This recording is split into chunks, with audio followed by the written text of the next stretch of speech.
Good morning. We're Menachot Daf Nun 50a, like three lines from the top. Minane Milay. So yesterday we discussed It's so slow. This the. Can you hear me? can't Okay, Ken. get into anything. Ken, can you hear me? Okay. Um, so yesterday we discussed the halacha that if the tamid shall ben shall the tamid of the morning was not wasn't done, and the mizbeach is still new. It hadn't yet ever had a tamid on it. Then you don't do the bein harbayim. So in other words, when you start a new mizbeach, it has to start with the morning tamid. It can't start with the afternoon tamid. Minani Mile, where do we get this from? Tana Rabbana. The Torah says the second sheep, the second lamb, you should do in the afternoon. Sheni ben arbaim v'lo rishon ben arbaim. It has to be when you do the afternoon one. It has to be a second one. You can't do the first one in the afternoon. And that's only if the mizbeach never had a tamid on it. But if it had already been in use, like the day before or earlier for a tamid, then it's fine. Afilu risha mein arbaim. Then the first one of the day can be in the afternoon, as long as it's not the first one ever. Rabbi Shimon, Rabbi Shimon says, when does this apply? And that's only if it was accidental. A mistake was made, or there was some exigent circumstance that they couldn't do the first tamid ever in the morning.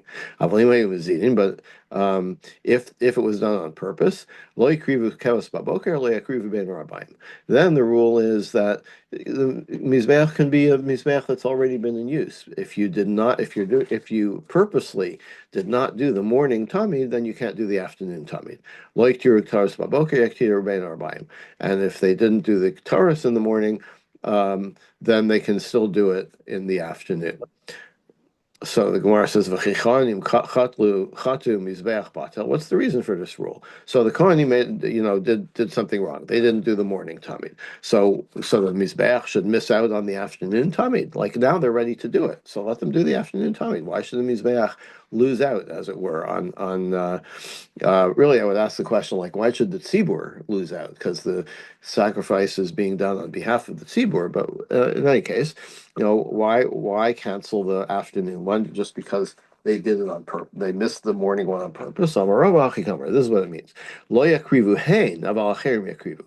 Those kohanim who were responsible for doing the morning one and did not do it on purpose, they shouldn't be the ones to do the afternoon one, but somebody else can do the afternoon one. So, the only people that lose out, the only party that loses out is the Kohen or Kohanim that were responsible for the morning one and didn't do it. They can't do the afternoon one. And now lo hiktiru k'toros baboker yaktiru bein arbaim. The Brisa said if they didn't do the Torah, the incense in the morning, they can still do it in the afternoon. Decheven lo shlicha umaatra chaviu lehu v'lo pashe. Since it's an unusual situation, um, the you don't always do the Torahs um, on the Mizbech Hazav. And also Atra, and also it's like a skula for the Kohen who does the Haktaras it's a skula to get wealthy. Chaviv l'hu v'lo pashi. So we can assume that it's not something that's going to happen, right? If it's seen as a benefit to the person who does it, nobody's going to purposely not do it. So if it does happen, so we're not really concerned about. So in other words, it's like a knas, right? It's like a punitive measure, not to do the afternoon one, and that since that won't really happen, we don't the rabbis weren't concerned with instituting a punitive measure. Amar Shimon v'chula haisa kreva bein rabbayim. In such a case where you left out the morning, you didn't do the morning taras, then do the whole measure like it's supposed to be done half in the morning, half in the afternoon. So if you didn't do the morning one, then do the whole thing in the afternoon. Because the Mizbeach Hazav, the Mizbeach of gold, which was the inside Mizbeach, can be initiated only with the afternoon, with the afternoon half of Ktaros. So Gemara says, right, wait, Tanya, but we have a brisa Biktar Sam Shel Shachar. There's another brisa that says that you only initiate the mizbeach with the Ktaros of the morning, and this one says the afternoon tonight. So it's machlokes tonight. Amar Abayim, Mistabra Kamandiyam Biktar Sam Shel Ben Arbayim. It makes more sense to say that you start out the mizbeach with Ktaros in the afternoon. Dechsiv baboker behetivos haneros yaktirana. The Torah says, when do you do the Ktaris? In the morning, when you fix the menorah, right? When he prepares the menorah for the day. Ilav da'avad hadlaka me'urta hatava b'safra mehecha. And if you hadn't done the since the time for taking for fixing up the lights of the menorah, meaning like you, I guess, remove the whatever the remnants of whatever was there from yesterday. So it must be uh, um, that it was burning at night, right? That like it had been burning the night before, because otherwise, where would the remnants come from in the morning? So it must. So that proves that proves to us that the menorah was lit for the first time in the evening. Um, uh, so that makes more sense, right? That it's the evening when the Ktaros was burned for the first time. Well, how do you explain the other Tana that says it was the morning? That you initiate the mizbeach with the morning Taurus, so that is derived. He derives it from the other mizbeach, the outside mizbeach. Malahal and b'tamid shel shachar, avkam b'taras asamim shel shachar. Just as we've seen that the tamid, which was sacrificed on the outside mizbeach, like all the animal sacrifices. And we've seen that has to be initiated with the morning tamid. So too the inside mizbeach is initiated with a morning sacrifice of the incense in this case. Okay.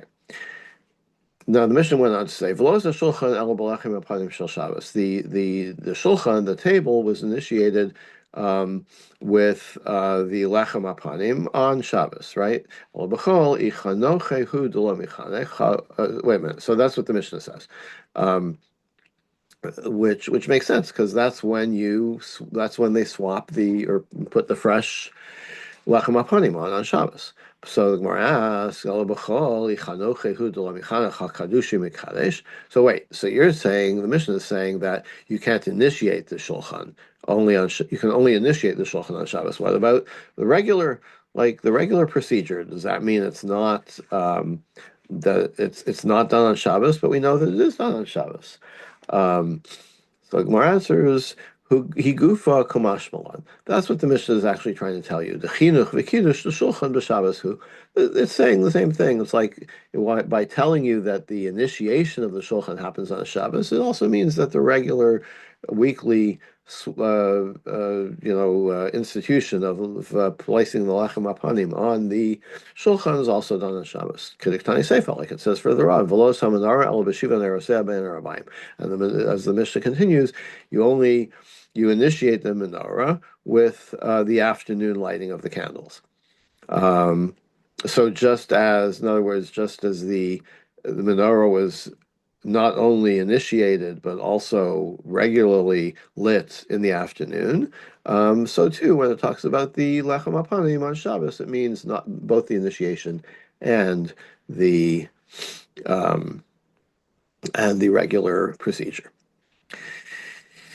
Tana Rabban, Rabbi Sat. Zohi Kataras Sha'osa Liyachid al Mizbeach Achitzan, V'harasha Haisa.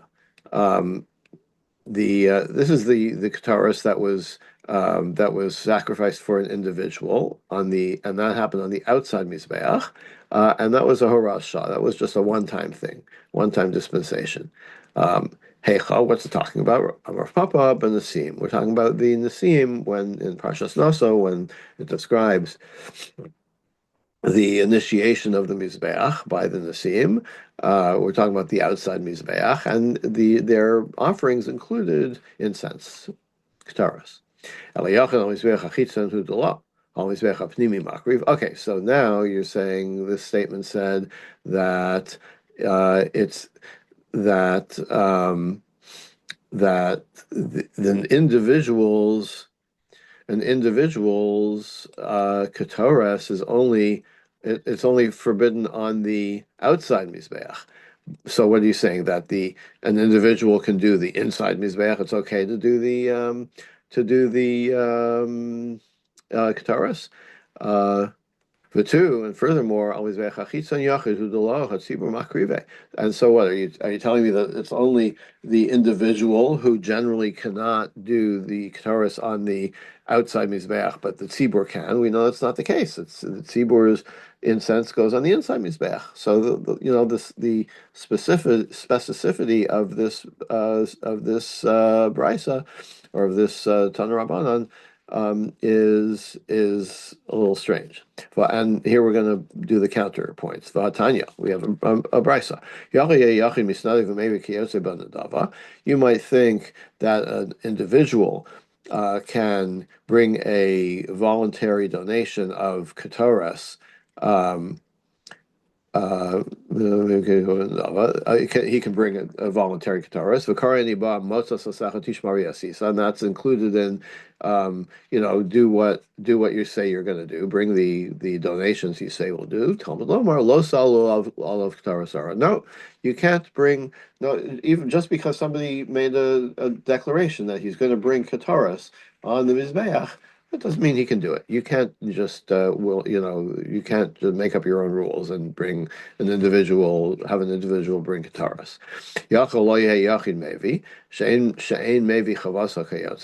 And you might think that um,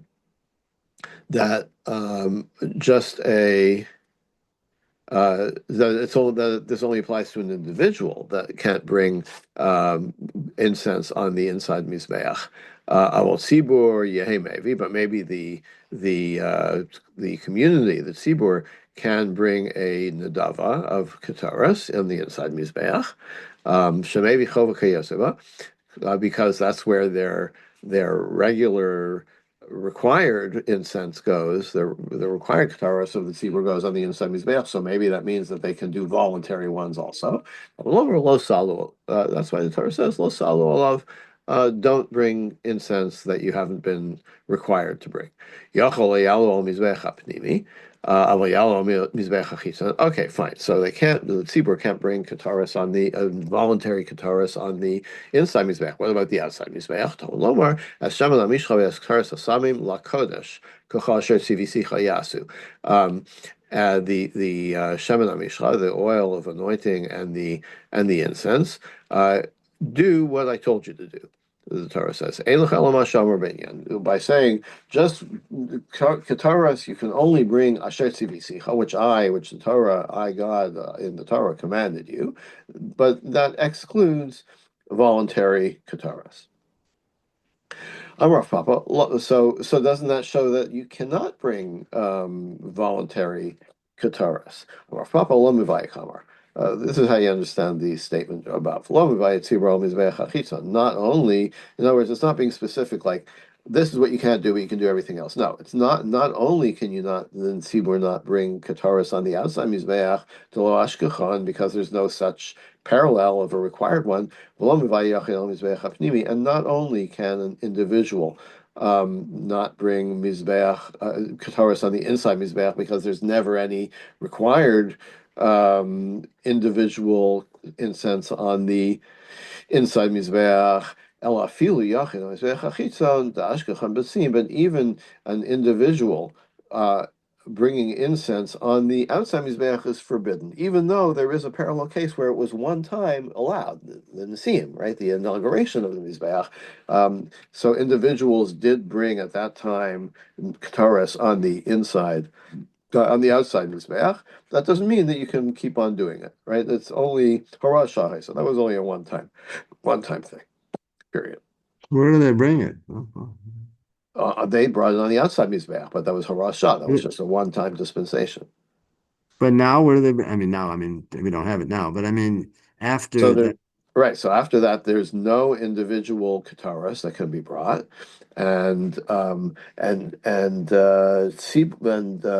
kataras of the tzibur is always on the inside mizbeach. Okay, next Mishnah. Chavite kohen gadol lo hayivayin chatzayin. So you have the korban of the kohen gadol, which was chavitin, which was like pancakes. I'm going to call them. Lo hayivayin chatzayin. Um, so it was made from a series haifa, from a tenth of an ephah, um, and it was half in the morning, half in the afternoon. But it wasn't like in the morning he brought along a half measure of flour, and in the afternoon he brought along another half measure of flour. No, he had to bring the whole thing in the morning and then split it and do half in the morning, half in the evening. Elamevi Isar and Shalim V'Chotzei. What he did was, as I just said, in the morning he brings a full Isar on a full measure of flour, and splits it in half. Half in the morning, half in the afternoon. Kohen shemevi mechsa shachris. If he Vames, what happens if he brought his fully saron, split it in half, did the morning did the morning mincha, and then before he gets to the afternoon one, he dies. Uminu kohen achar tachtav, and right away they put another kohen in his place as the kohen gadol. Lo yavi chatzi yisar mi beisav, chatzi yisrael shel rishon. So now now what's he supposed to do? The second coin, he didn't bring, he doesn't have available to him the fully saron because half was already done by the morning guy who died, right? So you might think that he should bring a new isaron and mix like um, and then take half of that of the total to do the afternoon. Ella, what does he actually do? Maybe Isaron Shalim, v'chotzeu. He brings a whole new isaron of flour and splits it in half. Makri mechso mechsavet, and he only uses half of his own flour, and then the other half of the flour basically gets destroyed. Um, it's not used. Nimtzu shnei chatzayin karevin, u'shnei chatzayin odin. So what you have is you have two half isarons that are sacrificed on the mizbeach, and two that are lost or that are destroyed. In other words, the first Kohen he used half of his isaron already, and the other half is not going to be used. And the second Kohen he has to bring a full isaron, use only half of it, and not use the first half, not use the other half. Okay, Gemara says, Tana Rabbanan, Ilu Namar Mincha Machzis. So the Torah says, um, uh, what's the whole pasuk? Um,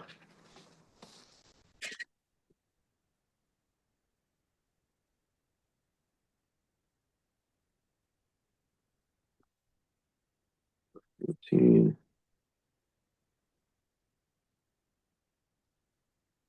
Zechariah, give me one time. Asiri Taifa Solas Mincha Tamid, a tenth of an ephah of flour as a mincha, a regular mincha, machzis al boker, machzis al erev, half in the morning, half in the evening. So if it had said the word mincha um, next to the word machzis, I would say,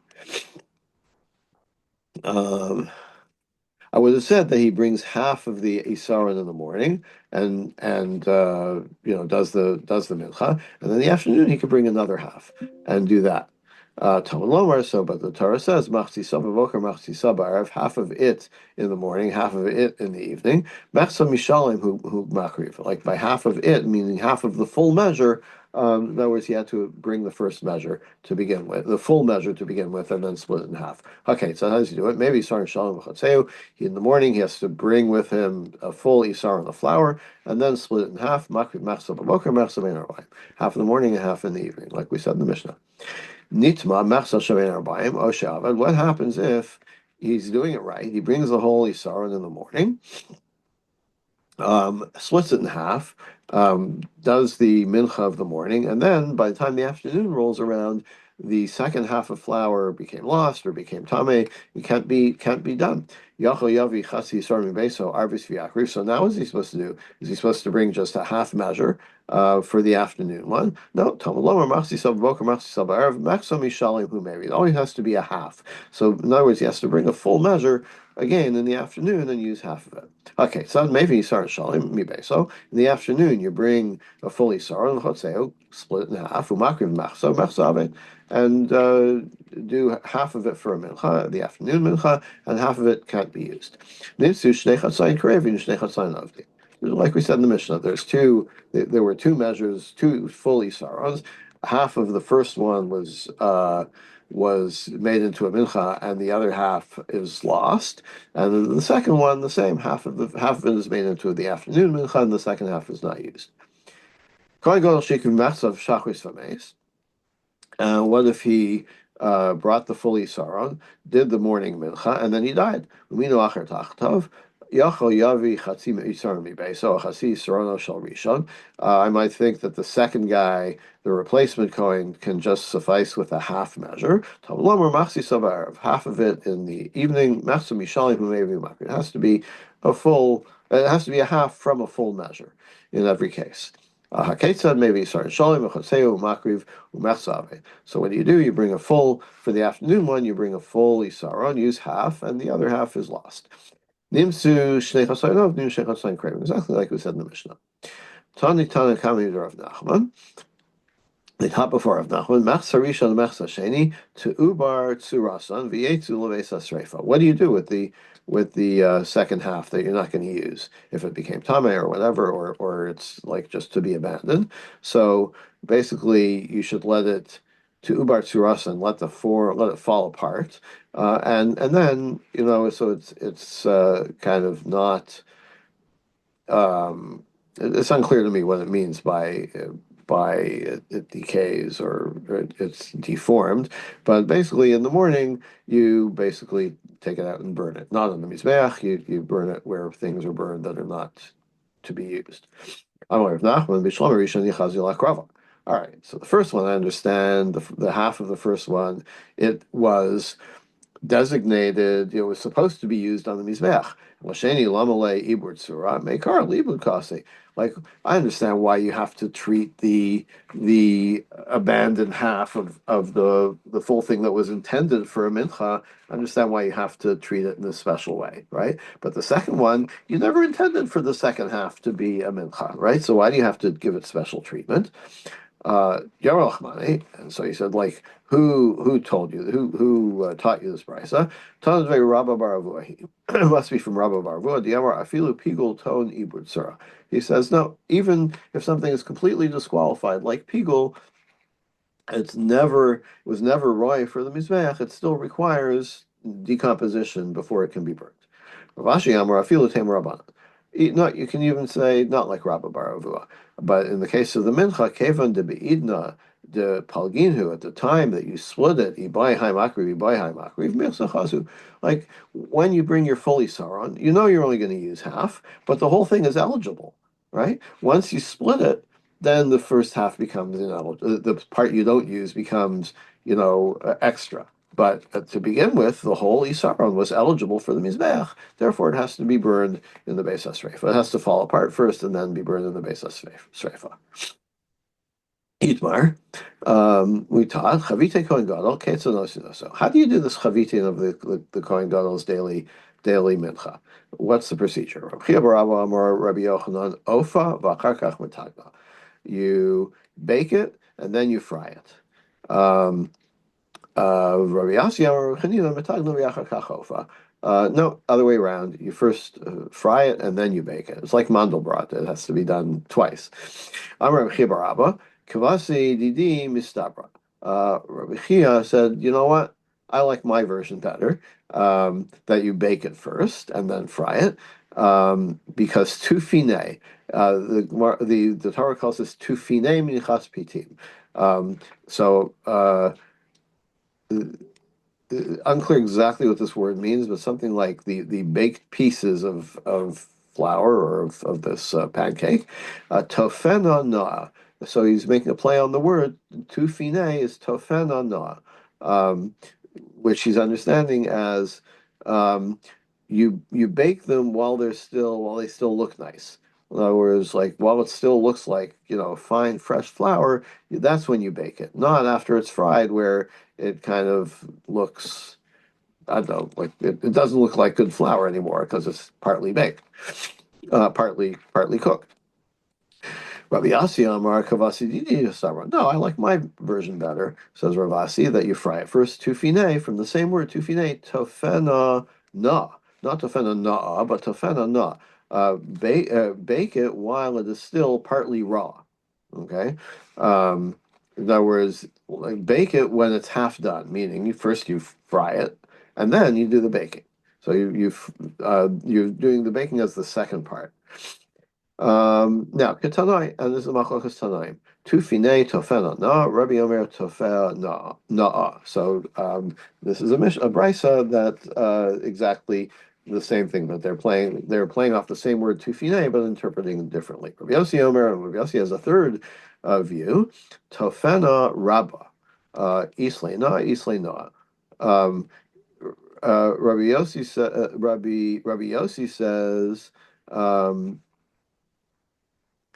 um, that you do both, right? That the play on words is tofena rabba, that you do a lot of things to it. And the way he understands it is that you first bake, then fry, then bake again. That way, you get both the use of the word na'ah and na.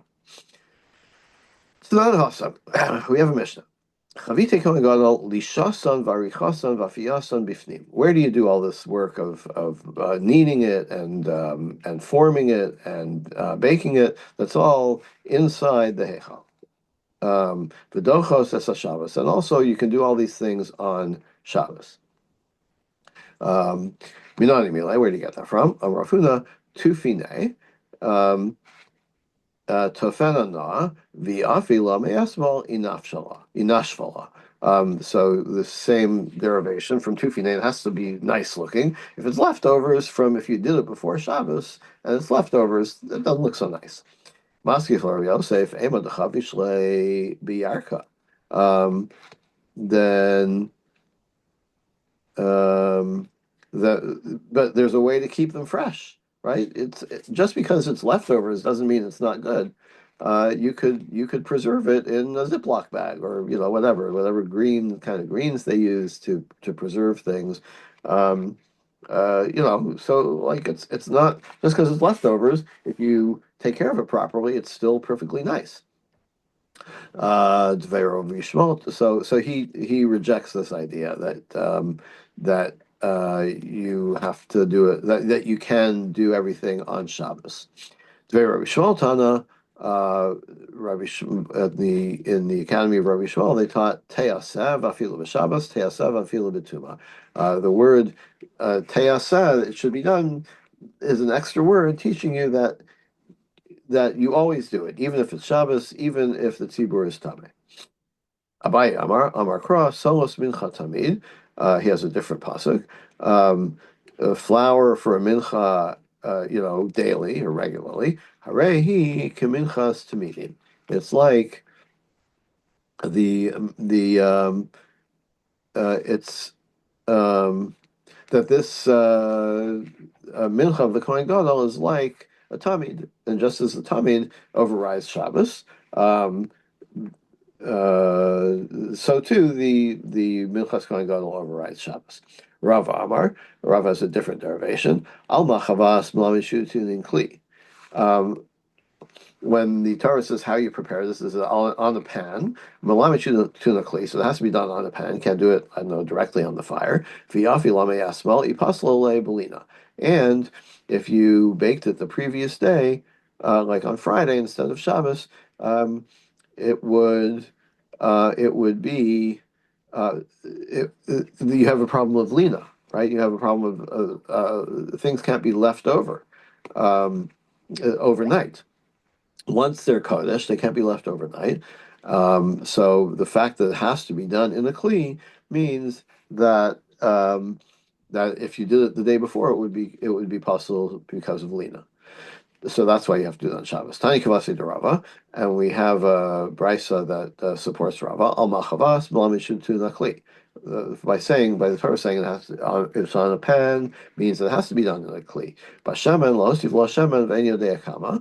Um, and it also says Al Machavas Bashemen. It has to be done with oil. So this is not relevant to our point, but it's just continuing this quote.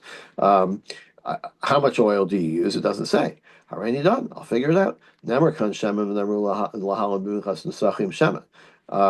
It says here shemen, and the minchas nesachim also uses oil. Malahalan shlosha slugin lisaron, afkan shlosha slugin lisaron. There it tells you what the measure is. That when you mix oil and flour from the mizbeach, in the minchas nesachim, it's 3 log of shemen for each isaron of flour. So that's the measure we're going to use. We're going to use here. Um, okay, I think we'll stop here and pick this up tomorrow. Kind of midstream, but yeah. So You cover, leave tomorrow, it, Lena. Why can't you just cover the pot, the water, right? Is that still considered Lena if the pot is covered? yeah, It yeah, is. yeah. So then does Lena only apply to nighttime? Overnight, yes. So suppose it's dark, you got a huge storm and there's no light during the day, or you suppose, I mean, is it darkness or is it nighttime? No, nighttime. I think it's nighttime. Yeah, So if it's a pure black day due to whatever reason, there's an eclipse, I don't eclipse. know. It Uh-huh. it, it doesn't that doesn't count as Lena. It has to Oh, be the halakhically defined night, whenever night begins. I would imagine so. Yeah, I assume so. So then if you have a pot of water on the stove during the day, you can leave it uncovered then. Um, well, what's the why are you asking about covering? No, but I mean, isn't that the issue with the whole? From what I understand, if issue was Lena, the pot would be open and a snake could get in there, right? Oh no, I think that's a different kind of lina. Here we're talking about lina, which is posel for kudshim. Uh, Oh, yeah, yeah, I see what you're asking. Yeah, no, I think that's a completely different issue. oh, okay. So they're right. You can't leave the meat over past it. It's one day and a night, or Yeah, it is one day. Right. That overnight. You can't leave it overnight. It has to be burned that day. yeah, That's just a shlamim. That's what we're talking about. yeah. Okay, so tomorrow being Purim, there's a 8 o'clock minyan that I'm attending. So I'm going to start at 6:45, and certainly there will be a recording. I'll have Susanna will put it up as soon as she's able, I guess. So so that's tomorrow's schedule, 6:45. Okay. Okay, have a good day, everybody, and happy Purim.